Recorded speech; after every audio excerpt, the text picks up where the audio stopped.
Hi friends, आज गोटे नुआ थाली नहीं आसी। आज खाइबाटा हूँ भात डाली चिकेन तरकारी और चना मसला। निहाती आज खाଇବା मजा लगे। चलतु खाଇବା आज स्टार्ट कर दिखा। प्रथम देखे दूसरी आपको कैमरामैन देखेदेला आज कौन कौन है। भात डाली पड़ जाए देखो गोटे प्लेट पूरा चिकेन तरकारी, एटा पूरा चना मसला। चलतु स्टार्ट कर आज खाଇବା।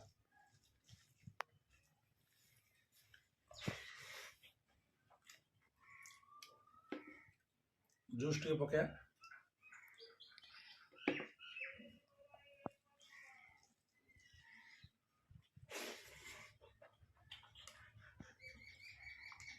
बढ़िया चिकन तरकारी चना मसला।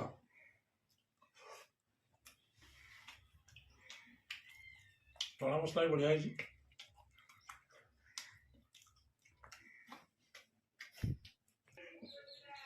आज खाଇବା बहुत बढ़िया है। निहाती आपण मैंने लास्ट तक देखा धन्यवाद। रोची आप दिन शुभ मंगलमय हो।